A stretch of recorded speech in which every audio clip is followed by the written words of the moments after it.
Thank you, Steve. Shoemaker Lubin Kendrick is proud to support the mission of the Columbus Metropolitan Club, where important topics are discussed with the community and everybody is welcome to participate. Today's topic is going to focus on inclusion. And as a lawyer and member of the local bar, I would like to ask that we all take a moment and observe a moment of silence to recognize Justice Ruth Bader Ginsburg, a woman who spent her life working to end discrimination and promote diversity and inclusion throughout her career. I know this is for some people might be a political issue, but I think we can set that aside and have a moment of silence and just recognize what she's done for our country.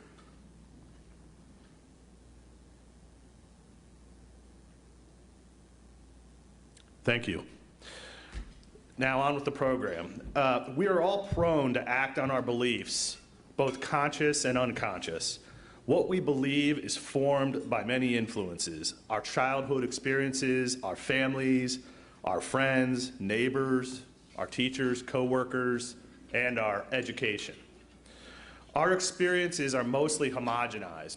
We stick within our own groups, and thus we're not exposed to diversity of opinions or views unless we make intentional efforts to seek those out and experience views from other folks.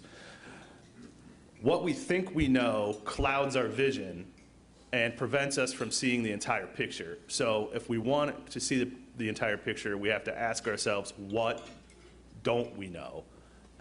And that's what we're going to talk about today. So please welcome the co-authors of Intrinsic Inclusion, Rebooting Your Biased Brain, the president and CEO of V. Randolph Brown Consulting, Vincent R. Brown,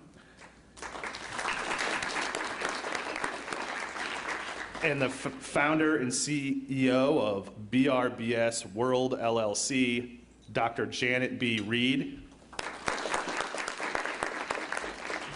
and a very familiar face, our host, Colleen Marshall. Thank you.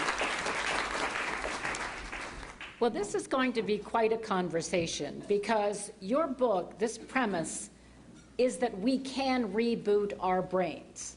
So let's start with the beginning.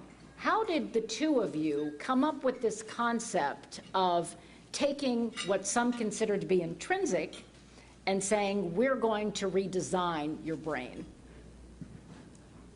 Well, it started about 5 years ago. I was very blessed to be a trustee of the Ohio State University and ran into a renowned neurosurgeon, Dr. Ali Rezai. And as some of you may know, he specializes in putting probes in brains and so forth. And we just jokingly said, Dr. Rezai, can you put a probe in the brain that would make us unbiased? Well, it was a joke. But he said no, not now, but, and he started introducing us to some other scientists who were working in this whole arena of neuroscience. And what we came to know is, and I think the best way to think about it is, many of you know post-traumatic stress syndrome. You know, someone goes to war and they see some horrible things. They come back and every time a car backfires, they flinch. That's because their brain circuitry has been rewired. If we think about that in a positive way, imagine that people encounter each other in a very positive way. So then when they see those people in the future, their brain is rewired, and instead of moving away from those people who they are unfamiliar with, they move toward them. So the brain is a remarkable organ. So the premise is, yes, you can rewire your brain. The question is how? And that's what started our journey into looking at how that can possibly happen with people who are willing. And we found a lot. That's the key. That's the key. To rewire my brain, to reboot the way I think, the way I conceptualize my world and other people, don't I have to want to do that, Vincent? Not only do you have to want to do it, it's a hard job. It's not easy. In fact, if it were easy, we would all do it. And oh, by the way, just because you're a good person, air quotes, doesn't mean that you're going to be naturally inclusive. It first starts with really understanding how the brain works. Now, Dr. Reed is a scientist. I am a former personnel person. That tells you how long ago it was called HR. But you've got to start with understanding that our brains just work fast. So if I had started this presentation with this hat on, right, you'd have had some thoughts. Is that fair? Some of you might have said, hey, why has he got a hat on or not? Others might have said, what's that about? Probably if I'd have started with this hat on, and we're up in Buckeye land, don't you have some thoughts about that? Some probably say, oh, wow, that's an easy win for us. We love them to come up here all the time. Right? You already had a thought. If I had started the presentation with this hat on, you all would have loved whatever I said. See, I'm changing your behavior right now because your mind already is thinking, I'm making a connection in that, and if I had dared start it with this hat, oh my goodness. So here's the point, folks. In less than 7 seconds, we make well over 11 impressions, and the key is, do we choose to act on those or not? Because a lot of those things you can't stop, but what you can do is choose. And that's when rebooting your biased brain comes in. You know, we always hear that prejudice and bias is taught, especially to children, that children don't see color, children don't care if you're straight or gay, children don't care how much money you have. But hasn't your research also shown that even babies, yes, isn't this something that you concluded, that even infants look for people like them? That's right. That's right. And the premise now, at least the most common understanding of this is, back in ancient times when we roamed the earth as tribes. So as long as you stayed with your tribe, you got some food, you got some water, things where people loved up on you, et cetera. And imagine were we a tribe even here, and we found a good watering hole out here, we got some water and we got some fertile land and some animals and all that, and everything was good. And we all knew each other because, we're all in the same tribe. But if someone else comes over the hill, those of us who survived to be here today were acutely aware of a difference. There's some different people coming up over the hill, and the likelihood of their wanting to take our place by the river and take our animals and so forth, we had to be acutely aware of that as a possibility. So what happened is, over time, as our brains evolved, we developed, you're familiar with the fight or flight. We developed a very acute sense of who was like us and who was different. And different typically meant danger. So even as little babies, when they look up and they see their mother or their father, they see color, they smell, they smell, they know who is theirs. And that's why when other people pick the babies up, the babies may cry, right? Because they're already attuned to who their group is, or we call it in-group and out-group, who the in-group is. So this is so deep in us that there is no way to really get rid of it. There's no way to extract it. It's based in what's called the amygdala in the brain. So our premise around rebooting your biased brain is not to get rid of what already is, but to offer an alternative. And that alternative can only be accessed if you pause. And Vincent knows a lot about the power of the pause. So you will definitely, when you see somebody who's different than you, the stereotypes may flow, the cringe may come, but if you just pause long enough, just for an instant, to think that there might be another possibility around who that person is, or what that person is doing, or whether they mean you harm, it makes all the difference in the world. You want to talk about that? Just Yeah, one tell other us thing. about the pause. Yeah, so the power of the pause. And really, you think about it, as Janet said, you go through all of these things so quickly. For example, right now, very few of us are probably thinking that we're blinking, but that's subconscious. Very few of us are thinking that we're breathing. In fact, if it comes to your conscious mind, there's probably a problem, because that's not supposed to happen. Well, there's a lot of different things that are going on. In fact, 11 million different stimuli are happening right now, but your brain can only prioritize anywhere from 40 to 50. And so what you have to do is have this ability to ask the question, why did I operate that way? If I'm in a boardroom, pause. Why is everyone there looks just like me? Why is everybody there went to the same college that I went to? Why is it that when we look at promotions, they only look like certain people from certain schools, et cetera? It's the power of that 7-second pause that makes the difference. And if I could just add one other thing on the children, because I have 3 grandchildren, and I'm so powerful about that or excited about that. Here's the bottom line, folks. We all see color if you can see. Some of us were taught to say we don't see colors. That's not true. But here's the difference. It's not until we are acculturated that we judge the color. So kids see color. They don't judge it as negative naturally.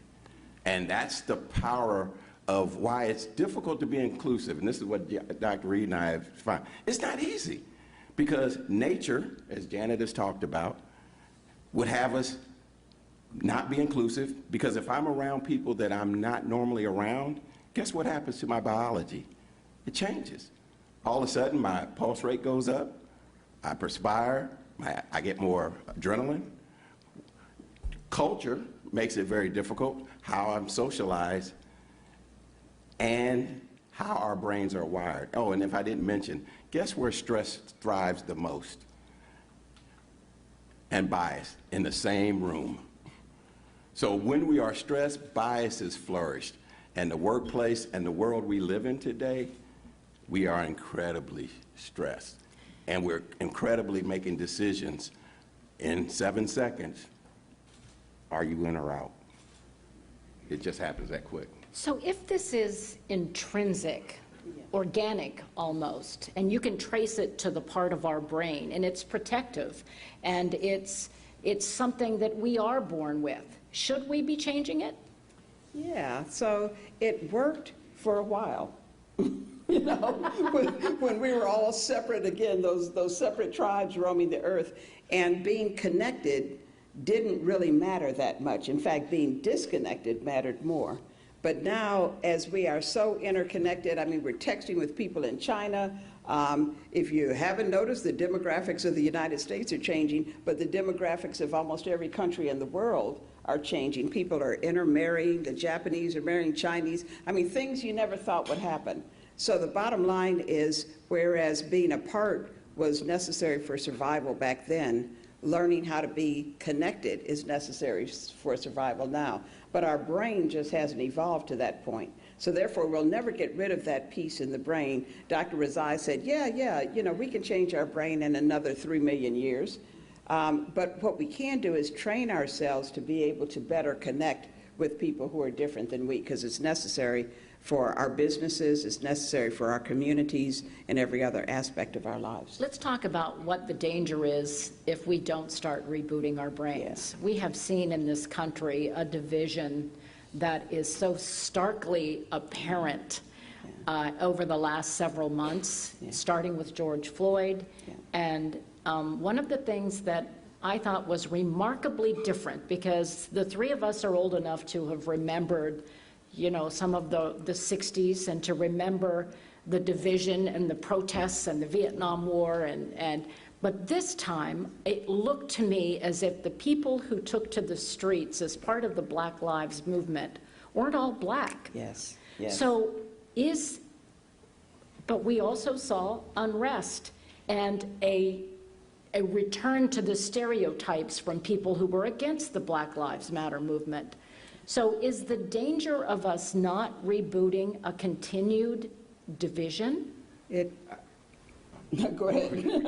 I guess you can see we both want to answer that one. Here's the reality, folks. What's happened, particularly with blacks in America, is a 400-year-plus scenario. It's not new. In fact, the Pew Research study, I was just talking about a research study we just saw, talked about racism and is it a priority in America? And they've been asking the same question since 1948. The highest spike was in the 60s, Civil Rights Act. The second highest spike was George Floyd. But here's the scary part for me. It's already starting to come back down. So the reality is it a movement or is it a moment? And I think that's really part of the challenge that we have to talk about is, do we take this as a movement or a moment? And I think the good news is that many younger people and many other people are really getting involved. But if that doesn't continue, right now, and Janet and I were just talking about this, we believe that a lot of that conversation is based on sympathy, but intrinsically inclusive people talk about respectful empathy. And they are very, very different sets of behaviors. So there are things that we need to do, and if we don't do them, then I'm afraid that my 3 grandsons will be experiencing these same conversations as they get older. But the good news, I believe, is we do have a moment to make this truly a movement. I thought it was telling when you brought up Ruth Bader Ginsburg, because we did lose, in my mind. Yes. You know, they teased me at work. I have a bobblehead of Ruth Bader Ginsburg on my desk. But she did so many remarkable things, and I happened to be with my daughter over the weekend, and we were talking about her, and I said, do you realize when your father and I got married, I couldn't get a credit card without his permission. When I was in high school, there was no funding for girls' sports. She did so many remarkable things to change the world for women and minorities. So who do you see as the person we turn to next to do something for those who are typically disenfranchised? You know, that's the fact that no name popped in my mind. Yeah. Is, you know, I think it is. Or is it us? Yes, and that's exactly where I'm going. I think it's important to look for leaders, especially those who can impact via legislative moves. You know, things that can benefit all of us. But ultimately, it is us. And that's where I think the concept of intrinsically inclusive people is originating. And I do want to say, you know, pertaining to what you talked about before about how split we are, you know, the dichotomous nature of where it is that we are. Unfortunately, we have lost the ability to have a dialogue with people whose beliefs are different than our own. It's a debate. So it's a matter of my ways are better than yours, and if you espouse this, then I'm here to beat you down with my logic. We've lost the ability to hear. You know, what we do is, you know, what we listen for is the points of weakness in someone else's argument so that we can come and again tell them how they're wrong. Those skills are necessary for business, to be able to hear other opinions, to be able to hear. Those skills are necessary for business, they're necessary for innovation, they're necessary for everything that can make our nation strong. So, intrinsically inclusive people, we started this whole concept by studying those who are naturally inclusive. You know, we wanted to know what are the behaviors of people who just are this way, you know, just are naturally inclusive. And we found 5 behaviors of those types of people. And then our thought was, then how can we generate that in other kinds of people who aren't naturally inclusive? And one of the biggest behaviors that we saw in people who are naturally inclusive is that they're curious. So something like a dichotomous or a fractured nation like what we exist in right now, people who are naturally inclusive want to talk to both sides. You know, their phone has all of the apps, you know, all of the differing apps. They read it all. They look at it all. So to the extent that we, even here, you know, can begin looking at sources of data that are different than what we would agree with naturally, you know, and read all of that. So that's one. Second is they are less afraid. So with George Floyd, a lot of people have said, especially white people have said, I really want to do something. I really want to do something, but I'm afraid I might what? Say what? The wrong thing. The wrong thing. Everybody knows this, right? Intrinsically inclusive people are not afraid of saying the wrong thing. because they know they can apologize and they know they can learn a lesson. So say something is better than saying nothing, right? And also these people have a tendency to do that power of the pause piece naturally. And the respectful empathy that Vincent talked about, sometimes when people see George Floyd or they have conversations like this, they wind up feeling sorry, especially for African Americans, having to live the duality that we do. You know, what you see of us sitting here, you know, looking sophisticated and, you know, PhDs and degrees and all this kind of business, but we live another life too, you know, and you can feel sorry for that. But to the extent that you feel sympathy, you're not connected. If you see that my fate and your fate are the same fate, then you get connected. And that's where intrinsically inclusive people are. The expression is, if you're coming here to help me, go away. If you're coming here because your fate and my fate are the same fate, then let's stay and make things better. So how did you go about identifying these people who were intrinsically inclusive? How did you find, I mean, look around this room. Tell me who in this room has no bias, or tell me who you think is intrinsically inclusive. I'm not going to make her really point at anybody. Don't look so afraid. But how did you identify these people to study their behaviors? Yeah. So I think it's two things. One, first is the power of intrinsically inclusive people is that they are biased. And they'll say. And they'll say that They'll they're tell you. biased. That's the thing about it. They're not these special people, but there are special behaviors that they actually start to show. And so what we started to do is to identify people and to identify what were some of those common behaviors that we saw. And so what Janet shared were some of those behaviors. There were some things they also did incredibly well, and it was very subtle.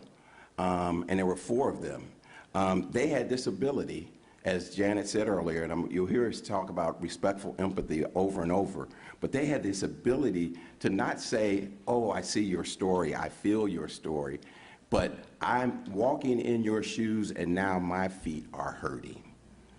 That's a different level of empathy. I had a conversation with a white gentleman the other day, and he said, well, how do I get to respectful empathy?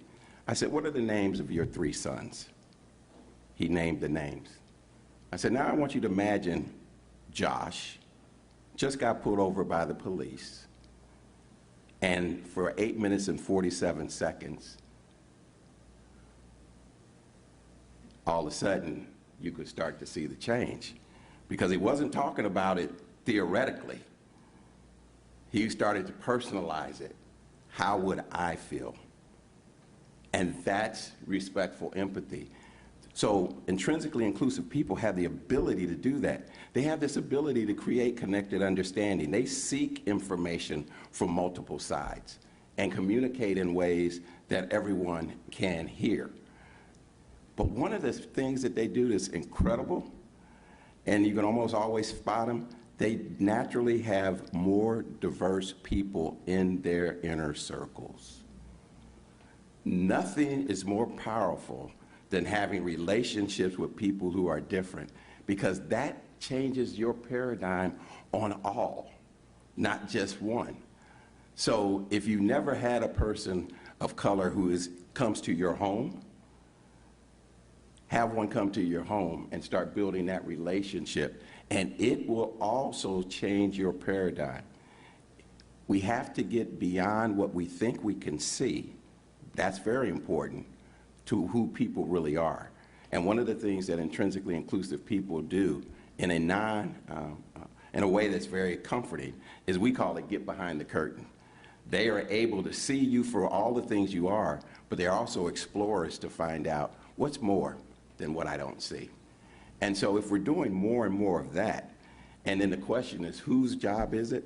You know, I think there's some major policy things that can take place, but I think organizations like this with corporations, leaders, if you can't control the whole world, please control the environment that you can control. And if we start pausing and asking those questions in the places where we control, we make a big difference. And I also would say, and this is my political statement, that now more than ever, corporations' roles are much more important than they've ever been, in my humble opinion, to create these environments that are inclusive. You know, if you look at the protests, let's just use as an example the protests that happened here in Columbus. We would talk to one side that said these are a legitimate taking to the streets to demand equal protection of the law that the Constitution guarantees each and every American. And then there are people who were saying this is a bunch of damn looters. So they were looking at the same event, sparked by the same events, and taking a completely different take on what it meant and why it was happening. So, as you talk about rebooting our brains, and we talked about this earlier, how do you reboot that kind of a division? Yeah. So I think it begins with what you said before. People have to want to. So whatever side you might be on with regard to how the protests manifested, then ask the other side, you think these are a bunch of looters and lunatics, et cetera. Why do you think that? Just have a civil conversation. And hopefully the people who think that will ask you, well, why do you think this is, as some would say, the American Revolution was a mighty big riot. So why do you think what you think on that side? So you just have that kind of dialogue, but you have to want to. And that's where I'm saying I think we've lost the skill, even the desire to have a conversation on the other side. I will say that around the rioting, et cetera, as people call it, one part of being biased is to lump everything together. So, the liberals, the conservatives, putting it, and we need to nuance our thinking. So when we think about protests, some people certainly do tear up things, and some don't even, relate to what the cause is. So there's a few of those, of course.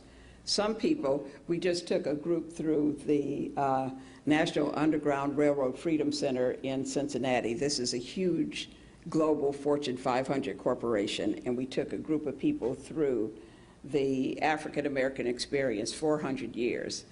And we asked them, how would you feel about this, were this your history? And almost 100% said, I'd be mad as HELL. And then we said, well, do you see why some glasses on buildings get smashed in and cars get burned up? Yeah, I'd have burned up the whole city. So when you experience something that's different on a deeper level, you can kind of understand. Even if you don't agree, you can understand.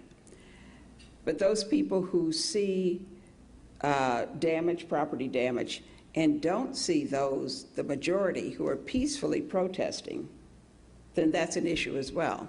Because if you don't see them, then you're looking for something to reconfirm whatever your belief is. So these are things, again, the power of the pause. Wherever it is that you are, stop and think about what the other side is. And we even do this. This is, we're professionals in this field, but we have to stop and think, why would it be legitimate that some people would look at protesting as rioting, out of control criminals? And we've had to think about it. And there's some logic to it. There's some logic to that. I don't agree with it, but I can see the logic to it because I've had enough dialogue with people who disagree with my opinion. And if I could just add one other point on that. Because this is how culture plays into the bias. And Janet just gave you a great example of confirmation bias. If you go in with a certain objective in your brain, then you're going to probably find the data that's going to support that. It's just that simple. You go buy a new car, right? And you never saw that car. And then all of a sudden, everybody bought that same car because you're confirming, right? Well, here's the bottom line, folks. What happens is in our culture, U.S. culture, generally speaking, is a dichotomous logic culture, either or, up, down, right, wrong. So we automatically go and put them in different sides. That's one way of logic. That's part of our acculturation. Other cultures are more diunital. Both and can be true at the same time. Typically, that's an Asian philosophy, generally speaking. Intrinsically inclusive people have this ability to be more diunital thinkers. they can see both and can be true at the same time, and they're constantly looking for that kind of information. Yeah, I do want to remind people that in a few minutes, we're going to allow you to come up to the microphone and ask questions. So this is our reminder period that the live stream audience is sending in questions as well. You know, one of the things that I'm thinking as I'm listening to you, and I know you've done all this scientific research on how you can take this hardwire, something you're born with, something intrinsic, and you can change it. You can become different. Have you thought that maybe there's a danger that people will take your research and say, oh, okay, well, my son is gay, I can use conversion therapy. Right. You know, the Vice President of the United States has advocated that. Does this not give them, you know, a platform from scientific research and conclusions that we can take your hardwired brain and make you different?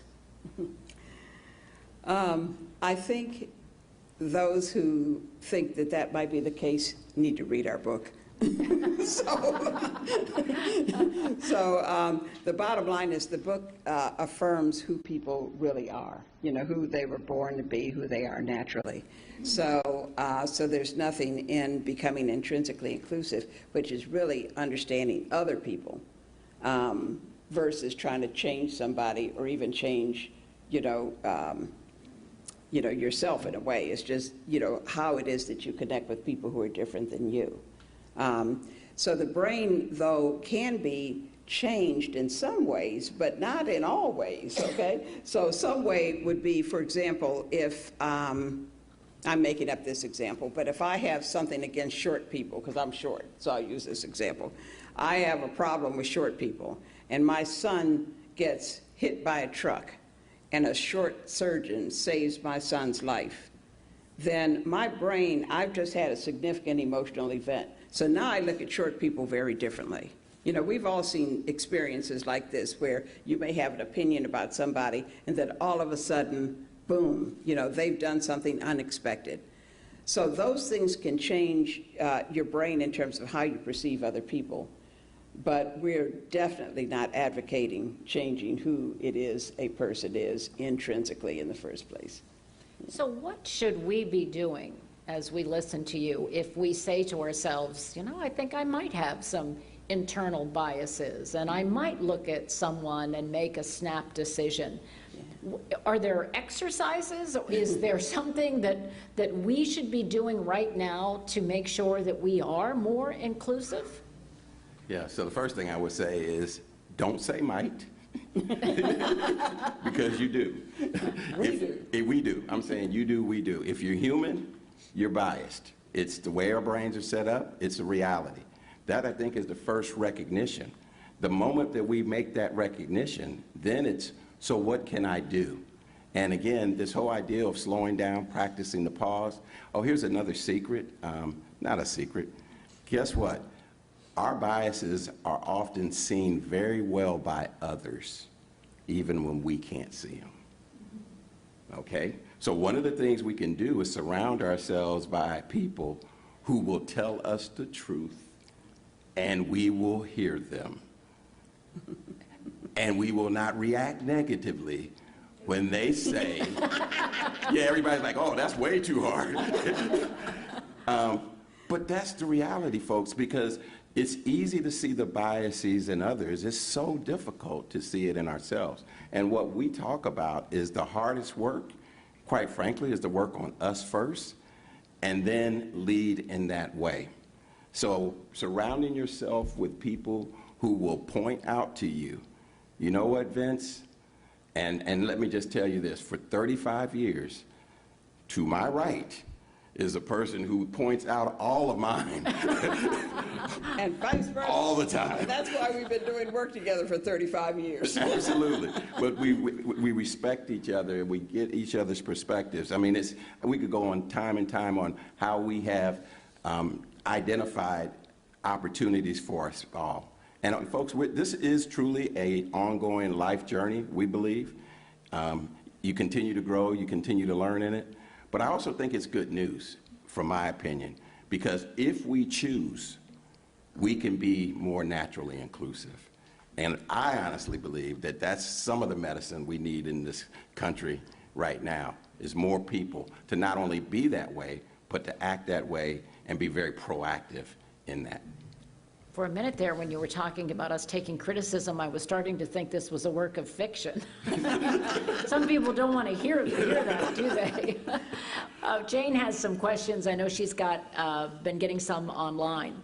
I have. And this goes right back to what you said. Can you please repeat the 5 qualities of naturally inclusive people?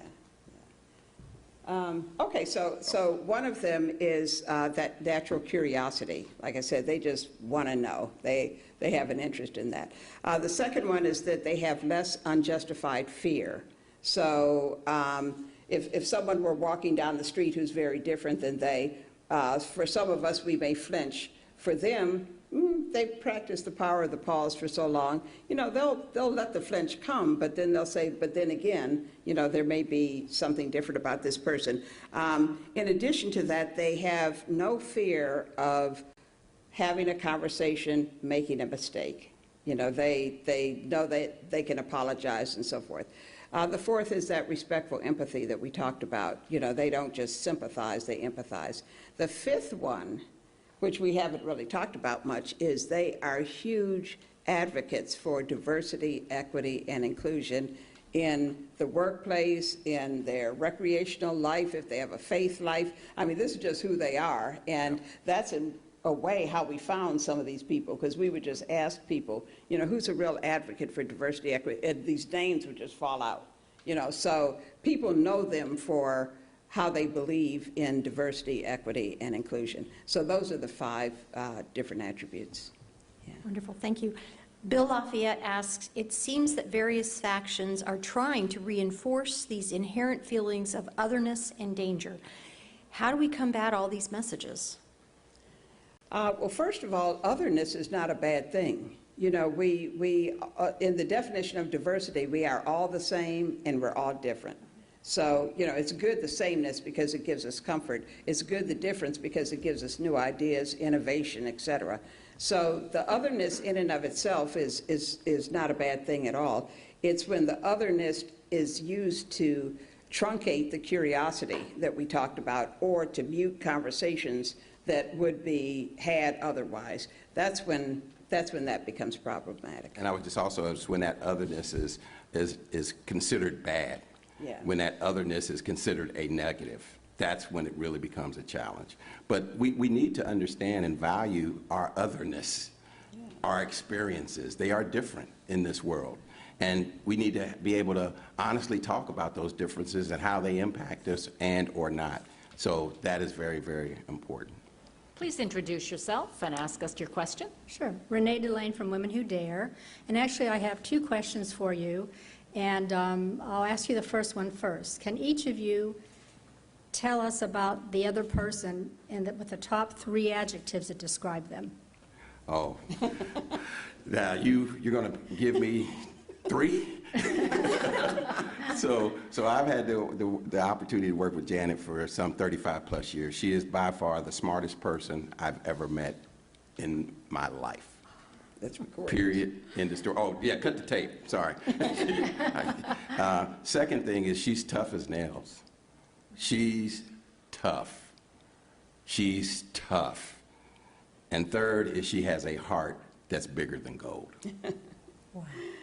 And I think, in this world of diversity, equity, and inclusion, we talk about a lot of things that we recommend to all of you, but all the things we recommend to you, we do ourselves. So one of the things we have done is explore our thinking diversity between the 2 of us. And this is an instrument that we use quite frequently, the Herman Brain Dominance Instrument. And I'm a PhD chemist, so I like numbers, I like stats, I'm very logical, I'm, boom, boom, boom, boom, boom. Woo! Look at the hats, When I saw his little thing of hats, I'm like, oh, man, we're going to do the hats, So, very creative. And I, too, am creative, but he will take more risks, than I, because I'm, this is how I think. I'm more logical, et cetera, in terms of safety and I don't mean you're not logical. But I'm not. But the real deal is, and he's also got a heart that's as big as this, and he's also tough as nails. I think the deal is, anyone who's been around us know that we are night and day. We are extraordinarily different. Although when you look at us, when we travel, people are always like, 2 rooms? They think we're married and have a problem, you know, because we're in 2 rooms. And like, I wouldn't marry this guy, and he wouldn't marry me. I thought these were the things you liked. But we have respect. Did I miss the question? But this is... Are we having a whole different conversation here, folks? Is it just me? But this is the point. We have worked together for 35 years. With our differences and with our similarities. And I would say if you really base it, we probably have more differences than similarities.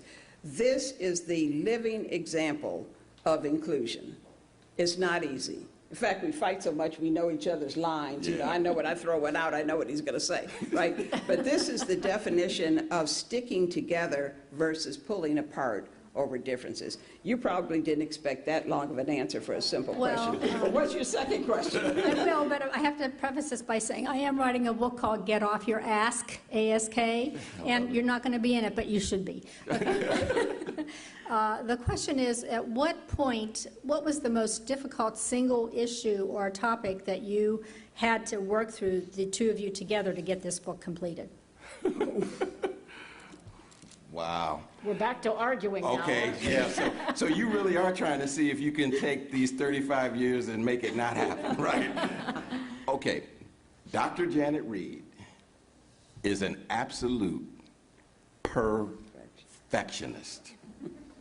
I mean, she could read 5 million pages of script and find the one comma that was out of order. So, I say that to say, she has edited, and edited the book. And so at some point she was like, okay, Vince, I've edited it again for the 337th time. And I'm like, whatever you say, Janet. Can we just get the book out there? So that is it. But I say that in jest because in reality, we want it to be as tight as possible. So, you know, for me, I probably would have got it out on the first version, first round, and everybody would have been saying, but man, they can't even spell. I mean, but I'd have been so excited about getting it out, and that's just kind of the difference. That's one of the... Clarence, would you introduce yourself? Yes, ma'am. Thank you. I'm Clarence Mingo here with Lancaster Colony. And I'll tell you, Mr. Brown, I have a bias towards Mrs. Reed. Short people and I, we connect like right here. So I'm doing that all day. 3-part question for you. I'll be really brief. You mentioned that term, duality. And I'm wondering how much you believe that is hindering the conversation around race relations. I was just reminded by my wife not too long ago that for the 2 or 3 homes we've sold in our lifetime, we have always been careful to remove the pictures and hide them because we learned early on that home is less likely to sell with our brown faces being featured in the home. Wow. But I never ever shared that with my white brethren. I mean, people that I know dearly, I'm in a suit and tie around them, we've traveled together, we've loved together and lived together, but I've never shared that. So I'm wondering if, you know, the lack of, you know, conversation around those aspects of duality, you know, have hindered the conversation. Let me give one more example of that. I live with a particular neurological disease, and I live with it publicly, but I never really disclose what my life is like at home. And so when people see me, right, I'm using a cane or a wheelchair, and it's a stunning sight. So I'm learning maybe there needs to be greater conversation about bridging that duality. I'd love to hear your thoughts about that. The second thing is, I'm wondering your perspective on how much the political times have hindered conversation this year. So if we took Mr. Biden, Mr. Trump out of it, and it was a bland 2019, if, you know, we would be making more progress on these issues. And I think I'll stop there. If I could go on the first one. First of all, thank you so much for sharing your story. And there's a recent article and actually a video down in Florida the exact same story that you just shared about the home. Can you imagine how that feels? This is where we talk about respectful empathy, not sympathy. I want you to imagine that in order for your house to sell, that you have to take down every picture and every artifact that symbolizes who you are. You have to take down all the pictures of your loved ones. You got to make sure the art is appropriate. And folks, this happens time and time again. Have we ever met, sir? No, sir. Okay. That's when you know it's systemic. You know it's systemic when somebody I've never met, somebody you never met, has the same exact story. That's when you know it's not just a one-off. So if you were to tell your story, people might say, oh yeah, that kind of happened to me. You know, I had to clean my house up a little bit in order to, no. We're talking 40, 50, 60% difference in the economics. And then that impacts how wealth is transferred from one generation to the next. So I would just tell you, so your name, sir? My name is Clarence. Okay, so I would just say, you know, if you need validation on Clarence's story, I will send you the video of It's Not Clarence. This is what happens time and time again. Long story short, we need to have environments where we can share these stories and hear them. Mr. Brown, I would add one other thing to that. My wife also pointed out that, and I say this with a good degree of, emotion, because we never thought it was abnormal to do otherwise. That's the scary part. Thank you. That removing, pictures of family and loved ones who've gone on to glory, we never thought that that was abnormal. And so our minds need to be reprogrammed, if you will, as to how to conduct ourselves differently in this new environment we're trying to build out. Yes. I'm a well-traveled, marginally educated person, and I find it stunning and deeply saddening that even a man of my, modest stature has lived that way. And I'm praying for better for my daughters, but I think it starts with my own reprogramming and boldness as to how we do things. So. Can I share one other thing? First of all, thank you for sharing, not just the head part, but how it feels. Because that's when we've got to practice that respectful empathy. I will tell you, when Mr. Floyd was murdered, honestly, my first reaction was not a reaction. It wasn't news. It wasn't until I really realized how it was impacting my sons that it really hit me, oh my goodness. My point is, we have adapted and adopted many different behaviors to cope. And one of them was just to kind of say, well, this is just another event, another event, another event. Last thing, and I think these stories need to be told. I live in a neighborhood that's predominantly Orthodox Jewish. My sons, 3 of them, we always had the home we wanted to have our friends come to. That was one of the best advice I got. How do you make sure your sons are doing the right thing? Make sure they're at your house. And you get to see who's there, okay? My youngest son started not coming at the house anymore. I said, hey, Adam, what's happening? He said, Dad, my friends don't want to come over here anymore. I'm like, why? Every time they come over here, they get a ticket. Every time. That's the story. So we have to tell these truth stories, folks. And it's not about sympathy. It's a reality of the day-to-day lives that we have that are suboptimal and have a major impact on all of us. And it really impacts us all. Thank you for sharing. Yeah, we thank both of you, too. We are sadly out of time. This has been fascinating. Thank you so much for sharing, and let people know when the book will be out.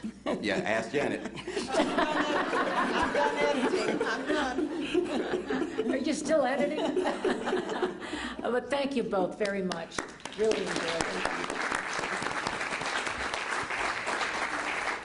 Wow, what a great forum for the day of our annual meeting. This was fascinating. I hope you really pulled some great information out of there. It's again, I feel like I say this often. It raised up on my list of favorite forums. So Great job. So next week, September 30th, CMC is partnered with the United Way of Central Ohio to present data and discussion around diversity and leadership in the nonprofit world. I'd like to give thanks to today's sponsors, Shoemaker, Loop & Kendrick, and the American Dairy Association Mid-East, partners Central Ohio Diversity Consortium, our live stream partners PNC, Columbus Dispatch, and I forgot earlier NBC4 and NBC4i. And then to our online virtual seat patrons, again, thank you. It's great to have you watching and helping financially support. I want to take this opportunity to just thank all the board members and past and present that are here today. It's great to see bodies in this room, and it's great to see you all in person. We've not gotten together for a while, so thank you for coming out today. And a special thanks to our speakers, Vincent R. Brown,